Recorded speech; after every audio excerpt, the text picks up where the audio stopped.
what's up? How are you? I'm back for the first time making a video in about the same period as a human baby takes to gestate in the womb. There's reasons for that. I've moved away from Sydney to the Gold Coast, not that you can tell, because I'm still continuing to make videos at nighttime. In an attempt to compensate, I've obviously chucked one of those RGB blue lights in the background, so definitely subscribe because of that. Or maybe at least there's something valuable in this bit of content here because I'm talking about something very near and dear to me, and that is fake film grain. If you've ever watched any of my videos before, something that may have come across is that I'm a very cheap filmmaker.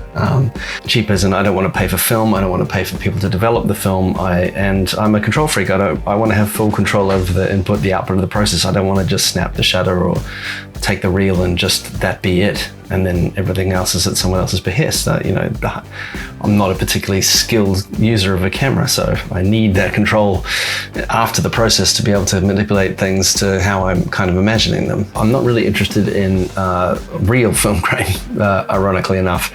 Not because I don't think it's awesome, it's just more because as a fundamentally cheap filmmaker and let's face it, a fundamentally unskilled filmmaker, I kind of need that control over the back end process of everything I'm shooting to make sure that it looks how I want, because I can never quite get how I look at it in camera.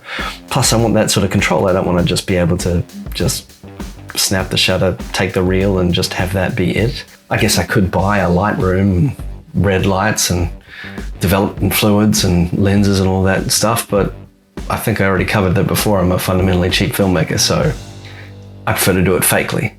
And I wanted to go into a little bit, if it helps, on how. Just as a disclaimer, I'm using Premiere Pro mainly because I hate myself and I am a glutton for pain. Now, this gluttony for pain has meant that I have not changed to DaVinci Resolve and tried to lessen that pain, in spite of it being very logical to do so. Now, many people have told me so. I'm sure it would be easier, and that's fine, that's great. But this is specifically Premiere Pro, not After Effects, because not only am I a fundamentally cheap filmmaker, I'm a fundamentally lazy one. So I don't want to have After Effects be part of all my process. I just want to kind of slap the grain on the ends, tweak it from there, and get something I'm happy with. So I thought I'd put together a little DIY process on how I personally do that through trial, error, and what have you. So let's check it out. So the first thing I do is basically I take an adjustment layer and we'll call this one blur. Now, you may be guessing what this does. So what I'm going to do is just take a simple Gaussian blur effect, apply it over the top, and give it about 2, maybe a 3. Yeah, let's go to 5. All right, that's just basically applying softening. Not too much to that. We're really just here to remove sharpness. Now, the next thing I want to do is make another adjustment layer, and I'm going to call this one halation. So halation is, as I understand it, the process by which certain colors bleed because of the crystals in the ether. Look, point is that what happens with halation is that colors like red start to bleed out and add an extra little layer of Gaussian blur. So how I used to do this was that was quite thundery. How I used to do this was in using a effect called channel blur. As you can see here, it is obsolete. So that's Premiere telling you, no, you mustn't use it. You can still use it, and it's pretty easy. I can just add blur to a channel. The problem is that the performance on this now, even on this blazing fast M1 Max computer, is so bad that watch, if I go playback, nothing. It's that bad that I wouldn't even recommend using it. So it's obsolete. What are you supposed to use? The answer is, courtesy of some forums, an effect called ASC CDL. Association of Cinematographers color delineation list or something like that. It doesn't really matter what it is. Point is, it's going to allow you to have channel blur with some sort of performance. Basically, what you're going to do is turn the slope for each of the channels you don't want to blur to 0. So 0, 0. and then you're going to change the mode to lighten, and then apply another Gaussian blur that will just apply to that red channel with, say, 50 maybe. Look at that. Look at that beautiful red bleed. All of the imperfections have become ours. Maybe I'll turn it back a bit though. Let's have less imperfections become ours. Yeah, 40. I like it. All right, and then the next thing is pretty simple. You can probably imagine is going to be adding the grain. More than simple. I'm going to add, so what I've just basically gone is to any stock footage site that you can possibly imagine, and I've grabbed some grain. The grain I've got here is 16 mil. Look at that, dirty as F. And I'm just going to simply drag that over the top, and you can't see anything, so you will set the effect to overlay, and it looks terrible. So what we're going to do is we can change it to multiply. That already looks pretty cool. It's actually, that's maybe a bit extreme for what I want. So I'm going to instead try this 16 mil coarse. The scratched one is just, you know, come on, settle down. This is kind of a little bit more of a consistent grain pattern. I'll again change it to multiply and change my opacity to match. I think it's too heavy here, so I'll change it to about 60. And then look, we have film grain halation. So now that you've got the footage on the timeline and you can see that it's only a few seconds worth of clip, what I'm basically going to do is, if this was After Effects, I'd simply go into the layer properties and loop the clip so I could extend it as much as possible. As far as I know, the only way to do this in Premiere is just simply to duplicate it. So I'm just going to hold Option, drag it, make a copy, and drag it until it's the length of my little test composition here. Then I'm going to nest it, and this is going to be called 16 mil grain. I'm doing this video acting like I always name my layers. Look, I don't. I know you should. I will next time, all right? And I'm going to set the opacity to about 50. And there. I actually think that looks pretty good already. Now, I haven't kind of gone into any of the color properties of the grain. I'm of the belief that you should apply any secondary lumetri layers on top of the grain so that you're coloring the grain as well. This is based on my own beliefs, not anyone else's. So look, you can choose to disagree. And then maybe what I might like to do is just do some tinting here. So perhaps add like some green to the shadows, and then maybe a little bit of warmth to the highlights. And then play back. As you can see, I've painstakingly shot this in footage just for this on my Nikon Z6 in glorious 8-bit. But I think so far, coupled with my shaky camera work, you have a pretty passable looking film grain effect.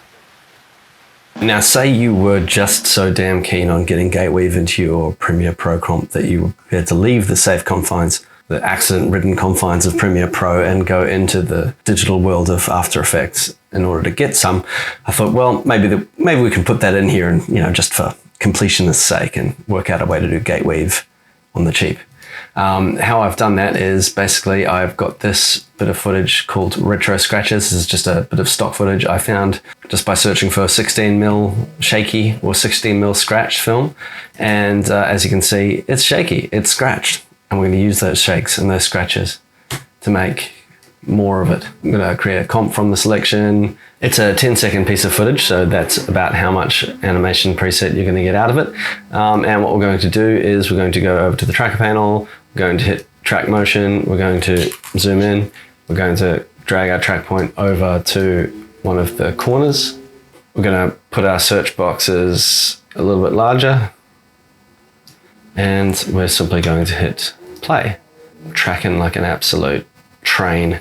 Once that's done, wow, I've got heaps of keyframes. That's amazing. So I guess you could just create a null object, and then call that Gateweave Fakery, and then set that as your target. Okay, and apply. Amazing. So now I have a null that should drag my next footage into Gateweavery. So what I'll simply do is I'll hide that and take some of the footage that I was looking at earlier, put it into the comp, same size, that's great. And I can just simply, I guess I can just set, I can pick whip straight to gateway fakery. And then look, I got micro jitters. Micro jitters are out. Already affecting performance, not gonna lie, which once everything else in the grain and the blur is applied, it will look a lot better. Just for comparison's sake, that's what it is without. And here it is with. Now we're not done taxing our CPU yet. You can add some pixel motion blur. Once you've added that to your layer, that's going to take every bit of shake in the frame and then add some blur to it just to really mess it up. So here it is with motion blur. Now it's looking nice and fuzzy. So yeah, that's how I would do gate weave in After Effects. Then you're gonna have to go back to Premiere Pro for all the other things because I don't want to cover them again in After Effects, but yeah, you sort of get the idea. You could also take the elements that you've put into this and save yourself some time later and call it an animation preset, which would be gate weave fakery. And then you can simply import that later and not have to go through the tracking step again. Anyway, back to the rest of the video. But we're not done because a little while ago, a company called Dehancer reached out for me and asked me to have a look at their plugin that purportedly does the same. My input source is Rec 709. I can choose a camera. Camera not selected. I'm scrolling down. Canon. Canon people are insufferable. DJI. I've got that. Fujifilm, Kinefinity, Panasonic, Red, Sigma, all the Sonys. No Nikon. I'll tell you what, it's a red-headed stepchild brand to be a fan of. Okay, so we're choosing Rec 709. And then I choose film. Right, so then the way that Dehancer works is that it gives you a bunch of modeled film, which is kind of cool if you know anything about film. Now, if we harken back to the start of the video, I think I made it quite clear that I like how film looks, but I know nothing about it. I'll choose Kodak Ektachrome. See, the performance isn't great. And honestly, that might be a bit of an issue going ahead. And then I can actually change what I'm printing on, which is an interesting thing to think about considering we're let's go through some of the other options that we have here. Film grain. Now I can choose between a few different ones. So let's change it to the same as what we had before, which is 16 mil. Bring up the comparison again. I stopped what I was doing and tried to sort of grade my footage to make it look at least somewhat comparable. One thing I noticed that was kind of cool while I was doing the grading is, as you can see how Dehancer's really kept the blues nice and saturated, but also shifted the green hues to blue whilst adding warm tints to the warmer end of your yellows and the greens. Whereas on my side, it's a lot more sophisticated and kind of finicky to do that sort of grading on my end, especially with the 8-bit footage I'm using. So I haven't even added halation yet, so let's add some. All right, now let's compare my halation. As you can see, I actually think that the ASC CDL thing does a pretty damn good job. I reckon that's fairly close. Bloom, let's enable that. Let's enable everything. It's just really slow. So that's added a kind of a nice glow, but you know, it's not too dissimilar to Gaussian blur. Now, if I did want to add that myself, I would create a new layer, move everything up. I would duplicate this layer, add an effect called Luma key to this above layer. I would turn this off so I can see what I'm doing. Decrease the threshold and increase the cutoff until I'm only getting highlights. And then again, Gaussian blur, maybe 20, blend mode to screen, take it down to about 30%, turn everything else, turn the regular layer on. And there, as you can see, there is bloom happening. Hello, Orlando. So I turn that off, turn that on, off, on. Especially you can see in the foam there, I've got that nice sort of glow effect happening. Yeah, now let's compare to Dehancer. Yeah, as you can see, Dehancer's really colored the film well, and it hasn't just, you know, it seems to have intelligently applied its color correction to each frame, so it kind of looks, as you can see, this has become warm and just completely ridiculous. Okay, so the last couple of things we've got in the little feature list here is film breath, which, as I understand it, is kind of light leaks. If I just sort of show you here, see these sort of flashes at the side? The sort of light leaks that you download are more intended as transitions and really extreme noticeable effects rather than something that's really going to give you the feeling of film weaving through the camera. And speaking of weaving, the other thing that it gives you is gate weave, which is obviously the film swishing from side to side as it goes through the camera, giving it a bit of fun shake. Something I really like here is the ability to generate a LUT. So I immediately exported a LUT of the decisions I'd made so far with this Ektachrome and made a new sequence of the following. And as you can see, I now have all of the colors that I had before, but none of the grain, halation, or overlay. I got to think, what if I simply just drag my effects across, my halation, blur, and grain effects, underneath the color LUT? Then what will I end up with? It's a little dark. So on the left, I have the real Dehancer, and on the right, I have the LUT plus my cheap effects. And honestly, I think that looks pretty good. Could be a little bit softer, but these things are fixable. So in conclusion, after playing with it for just a very short amount of time, Dehancer, it isn't really about, I don't think, creating the grain or the halation or the blurry kind of effect or even the bloom. I think what it really more seems to be about is that subtle curve tweakingness of the film simulations that it's doing. And honestly, that is a much harder thing to do, and really where I guess it would pay for itself. Frequently pausing this to render so that I can have playback. It's clearly not as quick as just doing overlays, but I really think that in terms of authenticity and really giving a true, subtle, maybe you won't notice it, but you'll certainly feel it difference, I certainly think that you're going to have to go all the way with something like Dehancer to get there. If you are interested in trying Dehancer for yourself, I have put a link to purchase in my description below. They did ask me to do this full disclosure to try it out. I was keen to try it out because I love film simulation, as hopefully this came across. Try it out, let me know what you think in the comments, and stay tuned for hopefully another video within the next 6 months. See you in the next one.